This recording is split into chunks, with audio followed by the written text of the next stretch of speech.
I don't know about you guys, but it would drive me crazy if I lived somewhere where singing was the way of communicating. That you didn't imagine your life would be like High School Musical when you were younger? No.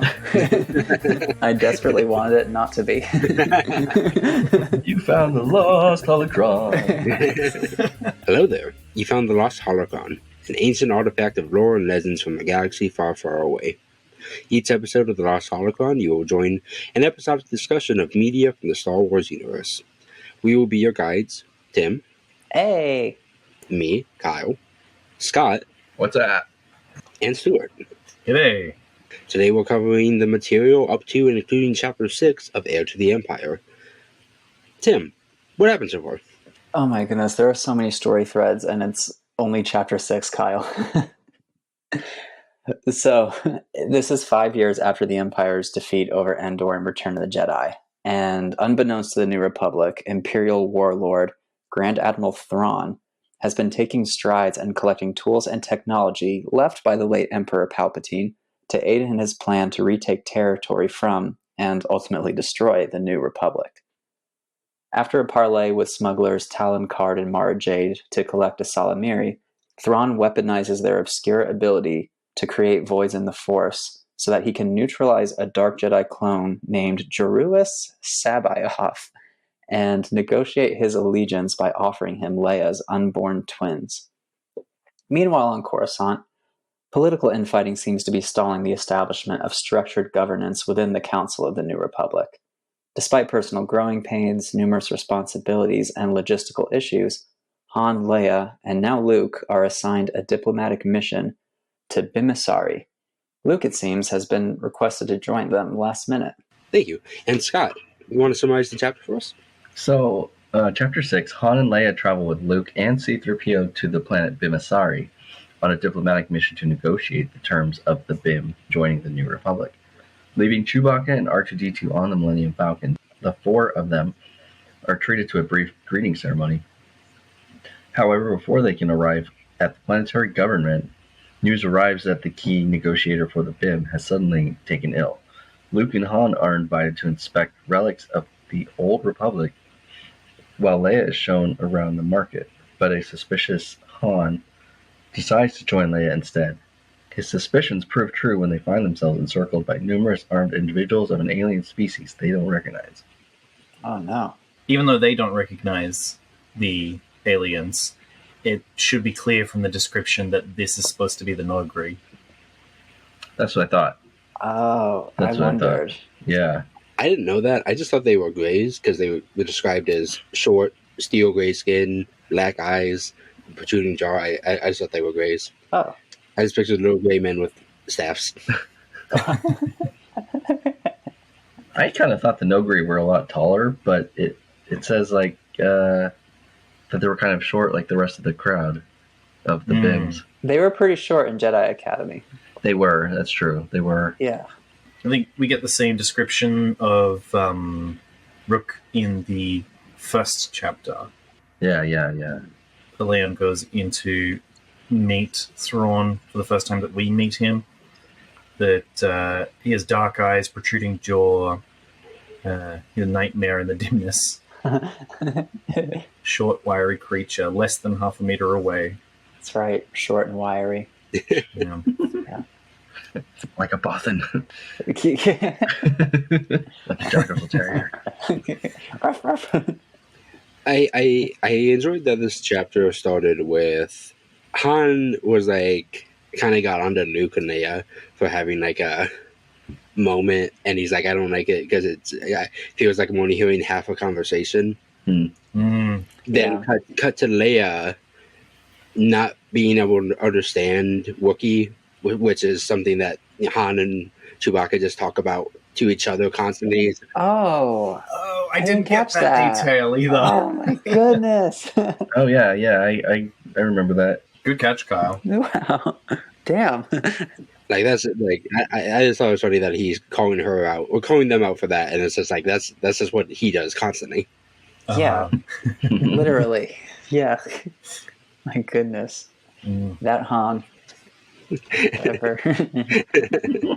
I like the description as well that's given, that even if some of the words are less distinct than others, the overall meaning comes through. And as somebody who has learned a foreign language, that's exactly the way that it happens, is that you start picking up on stuff. And really the best way to be learning a language is to try and get overall meanings before you worry about the details, because you're going to be put in tons of situations that you just don't know what's going on. And unless you can kind of read the room a little bit about what people are wanting or what direction the conversation is heading, like, you're going to learn a language extremely slow. Mm-hmm. That's how I got through my French class in college pretty easily, because I had one test where I had to have like a whole 5-10 minute conversation one-on-one with the teacher. Wow. Mm-hmm. I kind of just got through it by picking up on what she might have been asking about based on things that I had been saying, or like reading her tone of voice. Oh, okay. And I think I fooled her, as far as I know.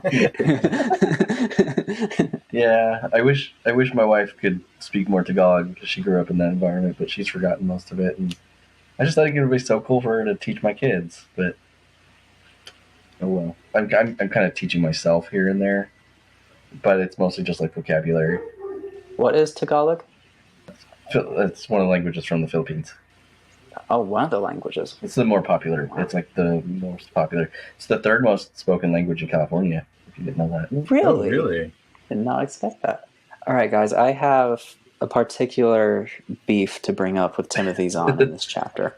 Get him. Okay, I'm ready and willing to defend his honor. Why do we keep sidelining Chewbacca? Does he just not know how to write him well? I guess, because he kind of makes up the fact that Chewie doesn't like getting pawed at, which I thought was an interesting word of choice, interesting choice of words, because Chewie has Pause, yeah. hands, paws, I guess. I don't know. But Wookiees seem to be pretty dexterous, so I wouldn't be surprised if they had multiple of the opposable thumbs. Yeah. But I know they got human hands. Maybe it's just a thing where he doesn't want to have to write for Chewbacca. He doesn't want to have to think about what Chewbacca's inner monologue is. Yeah. I would love to know Chewbacca's inner monologue. I think, it's... he's been sidelined for that reason exactly, is that his contribution is difficult to add to the story. And I guess if you look at the original trilogy as well, Chewie's presence is just that. It's just presence. It's not vocal. It's a little bit of punctuation maybe. Yeah. But it's mostly to be physically imposing and, I don't know, get violent if things need to be. Right. do what Wookiees do. Yeah. It would have been interesting to see how Chewbacca reacts to the Nogri showing up. Oh, yeah. Yeah. Do you think he would have smelt them? Because Wookiees have a better sense of smell. They would have smelled him before everybody else would recognize. Probably, I think, He probably would have put up a decent fight too, and then that would have been quite an interesting plot development. But yeah, he could have been a liability if he had started, throwing fists around. Started throwing bims around. Swing him around. Yeah. But yeah, I mean, it's not the biggest thing in the world. That just kind of like bugged me again. Yeah. I can't believe that he had to lock it up behind them. Yeah. It's a whole space universe, and they've got ships that literally fly through space, but they've got no external locking systems on their spacecraft. It's funny because their technology is like, parts of their technology is super advanced, parts of it's really outdated. Yeah. No, Chewie, you have to stay on the ship so you can lock it from the inside. They don't have key fobs. Yeah. In the 90s, did they have those clicker, the beepers for cars already? Yeah. Yeah, but this wasn't the 90s. This was a long, long time ago in a galaxy far, far away. Right, okay. Well, yeah. I feel like they could have had some kind of Bluetooth technology. Some kind of remote technology, something. They have communicators. Why don't they have like remote? I do think it's interesting how the development of our technology influences technology in Star Wars. Like how in Rogue One, the data they were stealing was on a hard drive, a literal hard drive. Oh yeah. Yeah, and I wonder. It makes me wonder, like, what kind of modern technology is going to be in the High Republic. But it's almost like if it existed back then, why doesn't it exist now? It's like Right. it goes backwards. Because Star Wars isn't real, Scott. Theoretically. Theoretically. I could do that thing that fantasy usually does, where it's like, oh, there was a civilization a long time ago that had better technology, but they were lost, and the technology was lost with it. Mm. Kind of like how wasn't it? Who had the concrete that we can't replicate? The Romans, The Roman Romans? concrete. Romans, yeah. That Oh, I is didn't know that. actually the explanation for hyperdrives in Star Wars. Nobody knows how they work, but it's just technology left over from Yeah, it wasn't a Ricotta technology. yeah, which doesn't exist at this point in history. Right. When was Knights of the Old Republic first released? 2003. 2003. Okay, so still another 12 years later. Yeah. Speaking of technology, and the Nogri showing up, these Stockley sticks, like, insane. The firepower on these things that shoots a spray net mist 200 meters. And Yeah. anybody in the US who doesn't know what 200 meters is, it's, what, 1,000 feet? Don't mess with a Nogri. Yeah, how far away do you need to throw a net over somebody? Clearly 1,000 feet away. But I kind of got the impression it was like Spider-Man webbing, kind of like spraying out, Yeah. Yeah. What is spray net? Because I don't know what that is. or like silly string. Yeah, I'm guessing it's some sort of silly string that hardens into a webbing. Like the liquid cable shooters in Phantom Menace. Oh, okay. Liquid cable Oh. seems to be a pretty common thing in Star Wars. Oh, that's really cool. Oh. Yeah.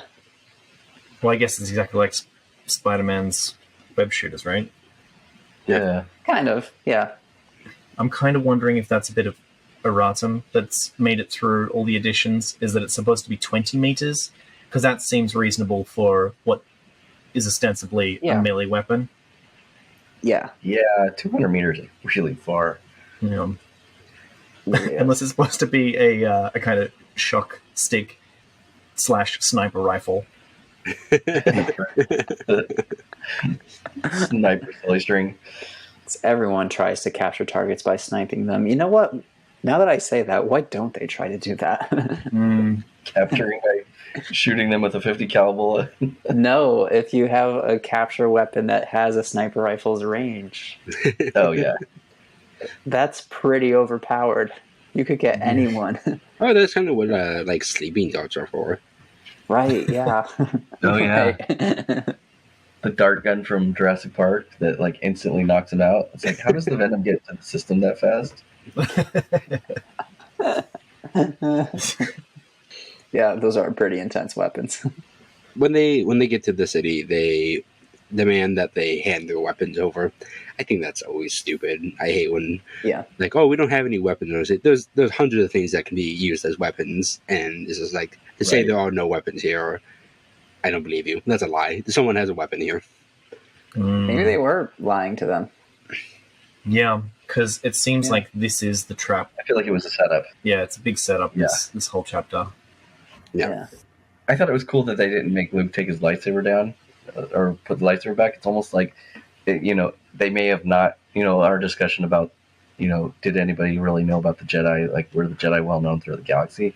Maybe they just didn't know what a lightsaber was. Or something I was thinking of, maybe because it sounded like they had weapons detectors.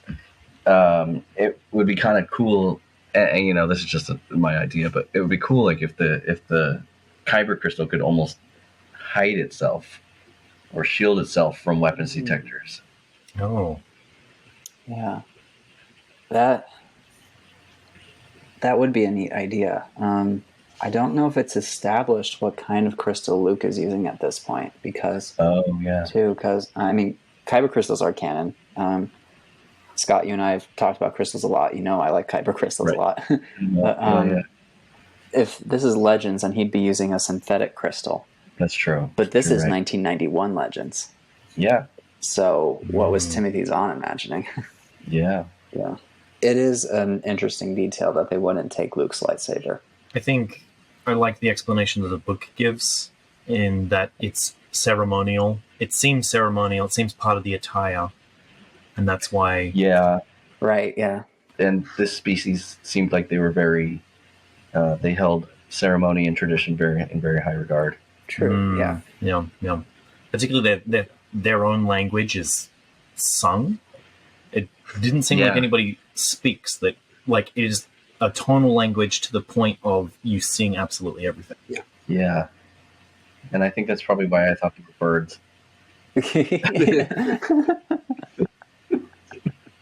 Yeah, right. What is the description of them? Because I remember there being like a lot of yellow.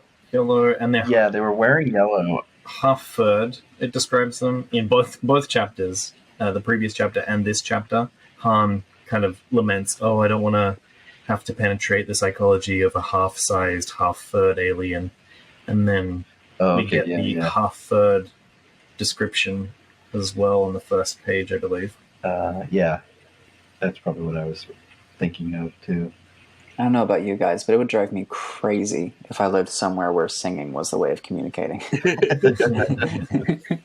It's right next door to the Footloose town. Okay. May the force be with you. You found the lost holocron. You didn't imagine your life would be like High School Musical when you were younger? No. I desperately wanted it not to be. From the Wikipedia description, they almost looked like they were cat-like. The photo that they had on here. Oh, I need to look at that. I think where you might have got your bird imagery from was that at some point that they're described as when they're touching the procession as it's going through the crowd, that's touched with like a feathery lightness. Maybe that's what it was, yeah. That might have contaminated your mental image there. That could be. But they don't actually have feathers. It's just the way in which they were being poured at. That's right. They were really touchy-feely too, which further cements that I would really hate living there. In the fan thing that we've been watching, I can't wait to see how they're depicted in that. Oh, yeah. For anyone tuning in, there's a fan film of Heir to the Empire that I have been watching alongside us reading chapter by chapter. The person who made it, their channel is Darth Angelus, Angelus, so check it out. So on the Wikipedia, the BIM, there's almost like a human type species, and then there's like a cat-like species. Right, I'm looking at it now. It says the native species is furred BIM, and the immigrated ones are near human BIM, including humans, which is really interesting. Do you think it's a kind of interbreeding situation, or what's going on there? I think it's maybe like an immigration type situation, like humans came to the planet and then just kind of like integrated into the society. They really, really liked the cat people. Yeah, maybe. I don't know if any of you watched The Orville. I saw the first episode and then I couldn't get into it, but I've heard it's really good, so maybe I'll give it another shot. In the one of the newest episodes that just came out, the race of aliens that is kind of like the enemy of the people. Like, it's found out that one of the humans has interbred with it and has produced offspring, and it's I think it's fascinating because it's two completely different species, and it's but like it looks half human, half crow, is what they're called. A crewman? Yeah. They do describe several species here. Baratus, an Ishitibib, a group of Yuzumi, as well as humans, and something that vaguely looks like a Painted. Hmm. So these are all. It seems quite multicultural as well, which is why Leia thinks that it would be a good addition to the New Republic. Right, Yeah. she did mention that. She Yeah. did say that. And before we get onto that, I did want to ask you guys, we don't spell human with a capital H, right? If you're going to talk about human beings and No. cats and dogs, that's all lowercase, right? Those aren't proper nouns. Right. But in the book, whenever they mention any alien creatures, I haven't picked it up for human being with a capitalized, but all these alien species have been capitalized. What do you feel about that convention?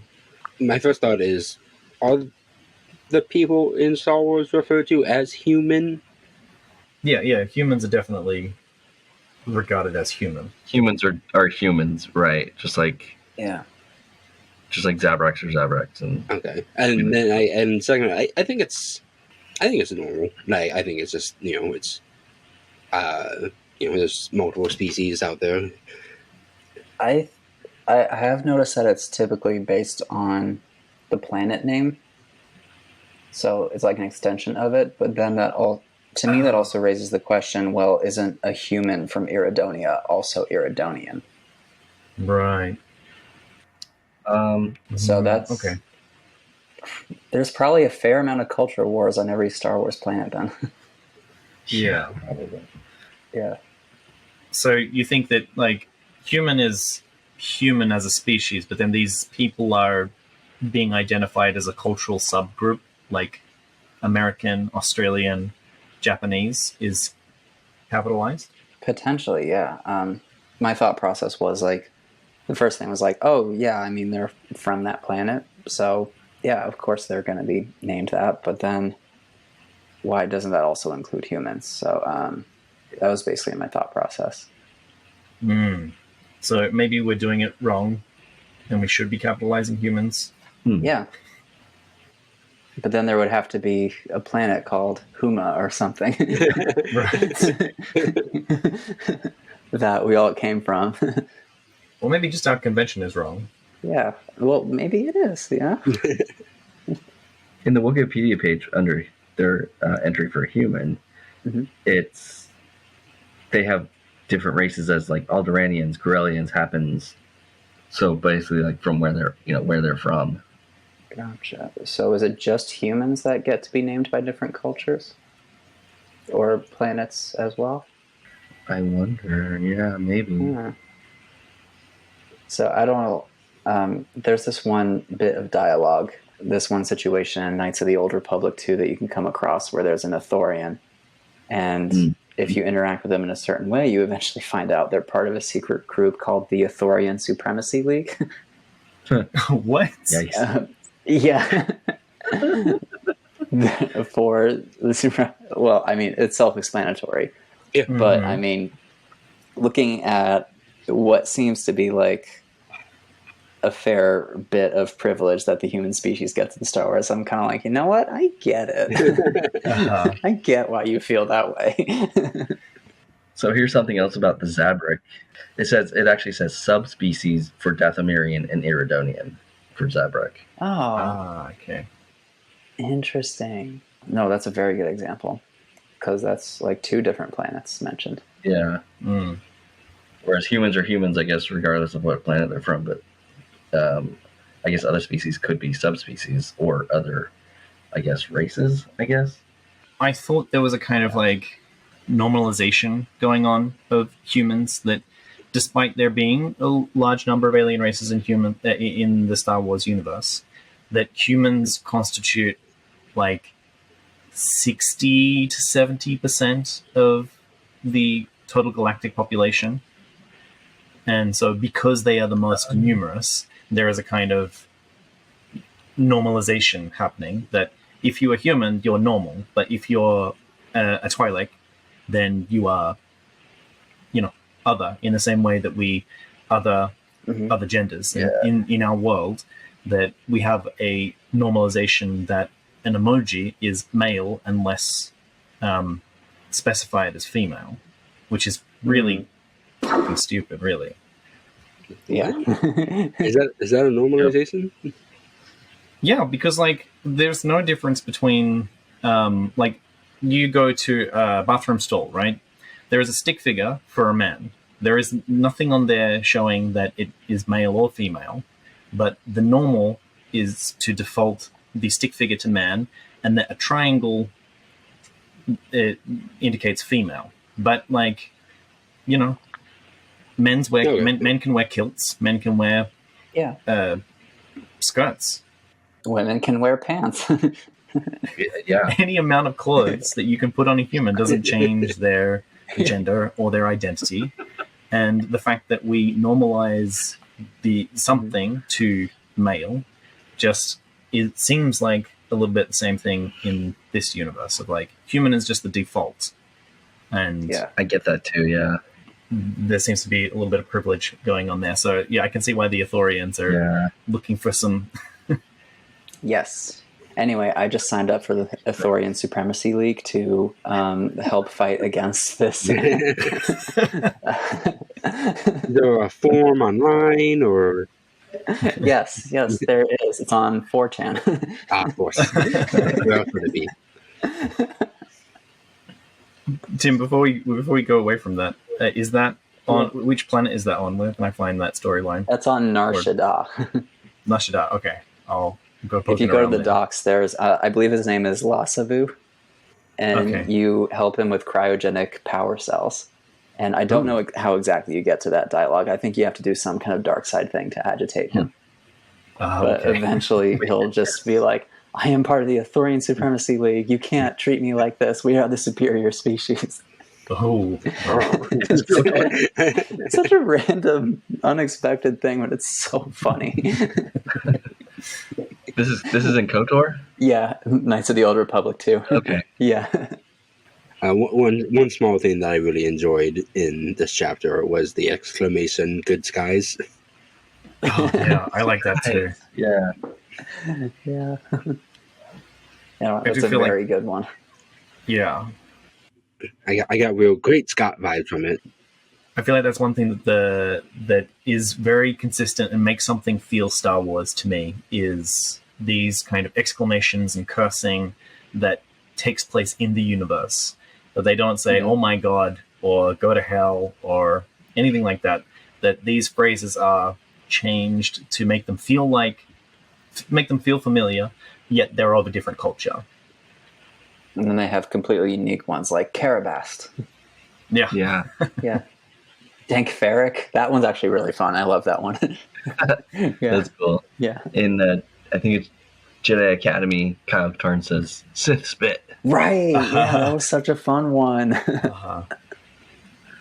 In the Knights of the Old Republic as well, they say Sith blood as well. In the Republic, they say Sith blood. None of the Sith blood, actually. I like Sith spit more. Yeah, I think in the Legacy, Star Wars Legacy novels, or graphic novels, I think he says Karst. Karsk? Yeah, is that what it is? Yeah, I could see myself saying that in real life. Karsk. Karsk. I think I got the impression that was supposed to be kind of like our F-bomb. I think Star Wars is best when it reminds you of our world, but is very different. Yeah. Yeah. The things that strike all the right balance are always my favorite details in the Star Wars universe. Yeah. As compared to just straight up having hot chocolate. Yeah,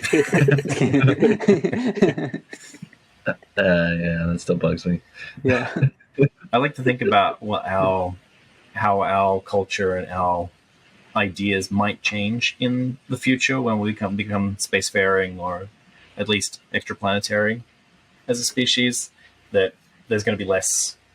Well, you never know. Maybe more religiosity, but like more creativity, maybe, or I don't know. Creativity in the media or portrayal of fictional worlds? No. I mean, like how our perspective of the world will change. So that we're not going to say go to hell, but instead we're going to curse someone and say go to Mercury, or something like that. Yeah. Go to Uranus. Yeah. That's the most low-hanging of the planet humor, but it always hits. Yeah. So, yeah, this chapter felt like it was setting up quite a bit of action to me. Tim, you mentioned in previous chapters a concept that you call plot blocking. Would you like to explain that? Because I'm still not exactly sure what you mean by that concept. Yes. So what I mean by that concept is when I think that stories tend to mine the most tension and create the most engaging conflict if you have characters if you make it clear to the audience what a character's motivation is and what they're trying to do. And I think when you're having characters who are hiding their motivations from other characters within the story, it is very possible that you might accidentally hide that motivation from the audience as well in a way that gives them nothing to latch onto or read on. What that does is, for the audience perspective, is stall all the tension. You just witness events. You don't know how it's going to affect things, and so therefore you don't know if there's anything you should fear about what's going to happen, because you don't know how these pieces or characters moving affects the dynamics at play or puts our protagonists into danger. Okay. And so that's what I mean by the concept of plot blocking. A recent example is in Kenobi, where I feel like they were just hiding a lot of characters' motivations without giving us any indication, and it happened in a way that I think made us not understand what events meant within the show. Right. And so I think it made it quite dull. Do you think that pulls down the quality of media, of entertainment? I think it does, yeah. From our conversations, when you've mentioned this before, what I had in mind was when there are specific circumstances of resolution not being given to certain things, or that characters perform in ways that are purely for plot's sake, in that, if you just kind of like told the other person what was going on in this scene, rather than doing that, I've got an idea, and then run off, and all the other characters just have that moment of like looking at each other and being like, well, I guess we got to follow them. Like, that just feels like like plot stuffing almost. That it's just I know what you're getting at. That's what I had in mind when you've been talking about this before. There definitely is another word for that. Personally, I would call it inorganic motivation. Yeah But that's just how. It feels like plot is just being made for the sake of padding, rather than any payoff being made for things that have already been established, or like, this character's motivations are, of course, to do this thing. Why aren't they doing that thing in this scene? Yes. Yeah. I mean, and you could argue these are all just different forms of plot blocking as well. Right. I guess it just depends on what you're blocking. Are you blocking the natural flow of the story? Yes. The concept I describe is more, you're blocking any potential flow of the story. Okay. Because I feel like in this scene, or in this chapter, things that have already been set up are starting to like give their dividends. That we have the introduction of the Nogri from their from previous chapters. We've known that they're assassins. We have been given a description that makes them identifiable in this chapter. We already have the kind of the ruffling of feathers in the political sphere, playing on Luke and Leia, not Luke and Leia, because Luke's not the perspective character in this chapter. Han and Leia. That, their frustrations they have weight in these chapters, and stuff from previous chapters is paying off, and I feel like everything's being tied through very well. Everything's got a very clear direction that it's heading. I agree, yeah. And connection from before. It was actually hard to reach the end of this one, because I felt like you had gotten to the top of the first slope in the roller coaster, and then the car just started moving over, and then you just stopped. And I'm Yeah. like, I want the rest of the momentum going. And to solve that, we just have to keep reading. Yeah. Yeah. This chapter made me very excited for the next chapter. Yeah. Which I'm expecting we're going to jump straight to Luke's perspective and have him in the middle of the action of the Nogri on him, like Grey on Steel. Yeah. I'm excited to see his perspective. Yeah. Because as soon as they mentioned the Old Republic artifacts, which still means something very, very different in this novel than my concept of just to think of Knights of the Old Republic. I know I really love the glimpses we see into what Zahn imagines things were, because again, this was written before the prequels existed. And so now I'm curious to see, what does he imagine? What is Luke going to look at? When do you think the Middle Era is supposed to be? Like, how ancient is the Middle Era? Oh man, that is such a good question, because my first instinct is to think of the High Republic, but that is a canon concept.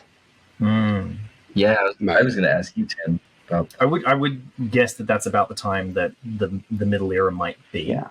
But if the Republic is thousands of years old, maybe the Middle Era is not just like a 200-year time period, but like 600-year time period, maybe 400 years before this. Yeah. There's so many interesting ways that I think that could be shown. There's artifacts or relics mentioned from the middle of the Old Republic era. I was just kind of gonna get Tim's opinion on, like what he might think those were. Oh, I have no clue. I'm just saying I'm excited to find out. Yeah. I'm going to guess there's going to be at least one Jedi artifact. Yeah, Ooh. I would guess maybe a holocron or maybe A lost holocron? Just happens to be in this Bimmisaari. Yeah. That's where we are.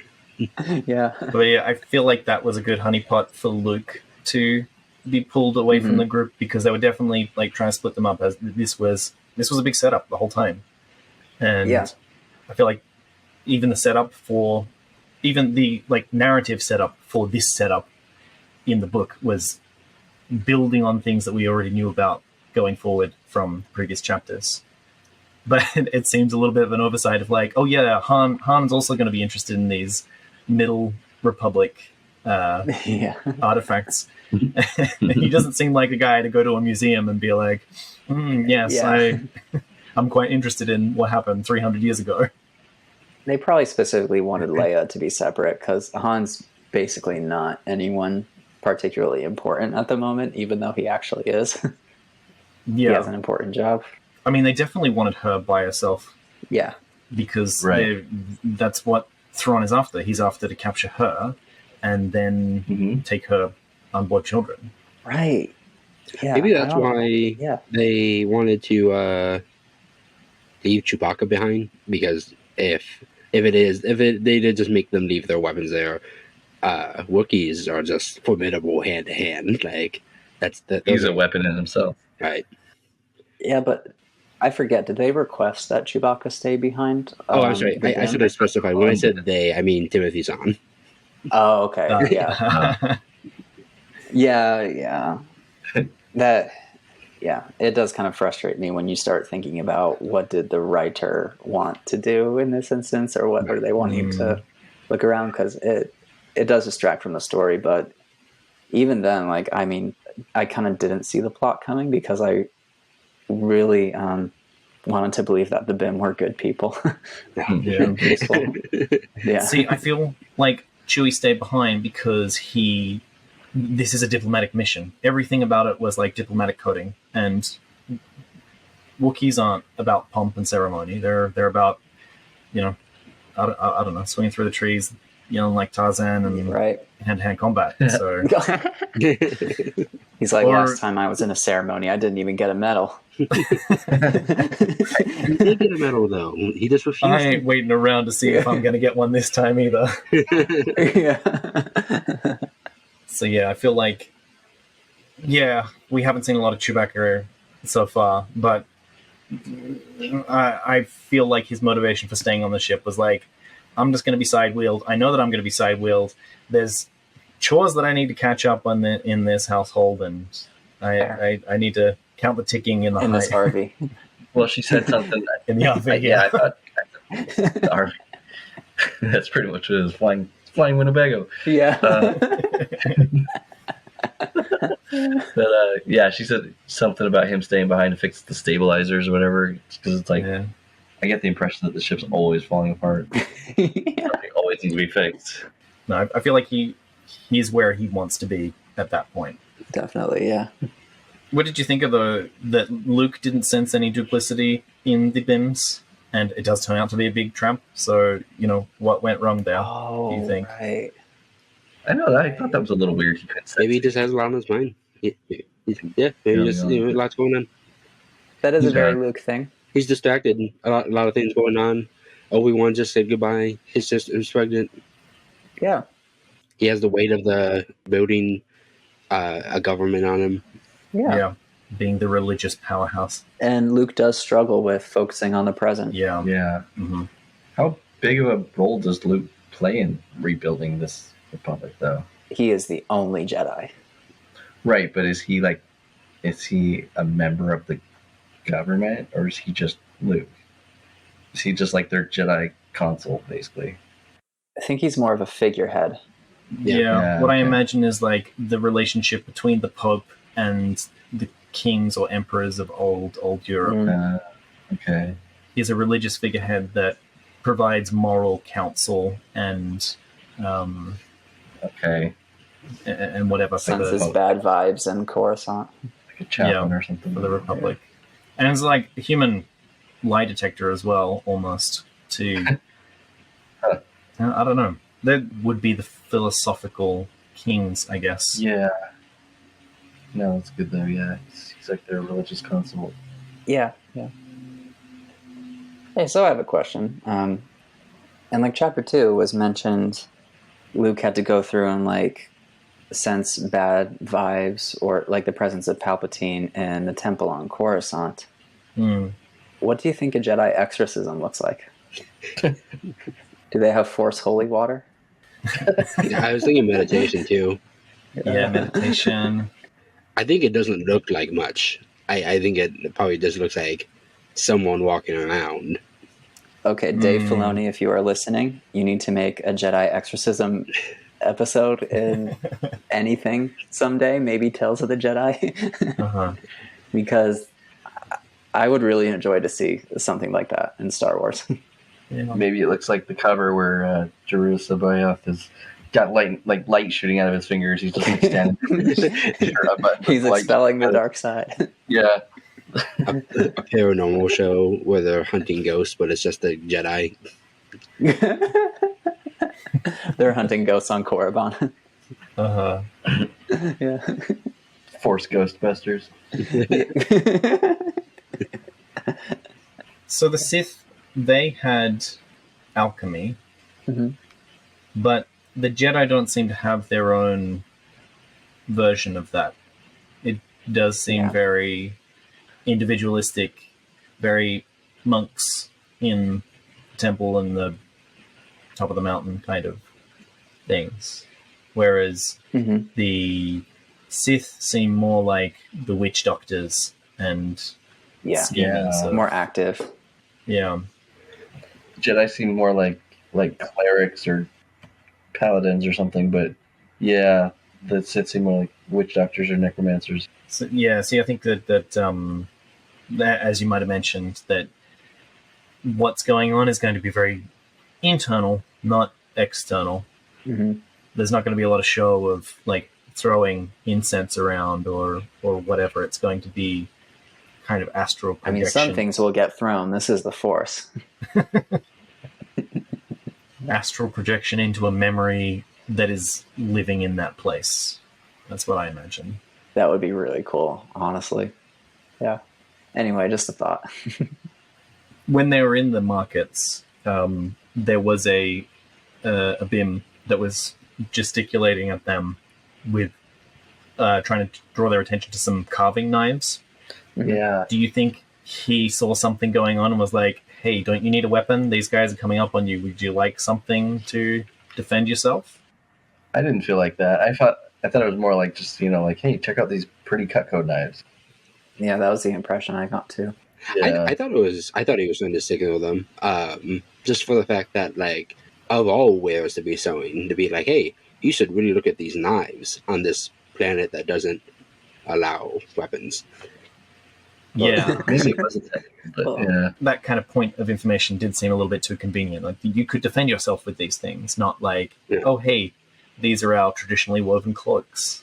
Check out this woven rug. Yeah. Maybe it was a bit of foreshadowing on the author's part. Could be. Okay, yeah. I don't think you're going to defend yourself with a knife against a Stokely stick, but the Bim may not have known. Yeah, Bim no, may it's know that. How far can you throw your... yeah. How far can you throw your knife? Because this thing's shooting 200 meters. Yeah.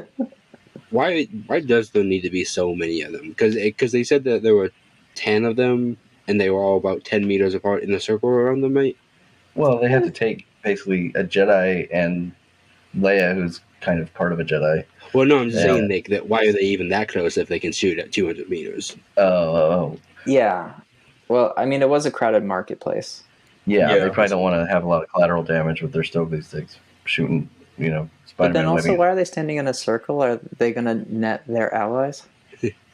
Well, they're trying to herd them towards an area that they can then capture them. Because I think at this point, it's just intimidation and getting them to run into a further trap. Because, you're just trying to look tough and get them to back down rather than think that they have they might have a chance of struggling, getting away. Yeah. Does anybody else have any thoughts on this chapter? I'm excited to see where it goes. Yeah, it's. I like the build up. It's definitely more exciting. It feels like it's a little more climactic. We just went over the hill on the roller coaster, like I said. No, let's keep going. Yeah. Got some good build up. Yeah. This has been the Lost Holocron.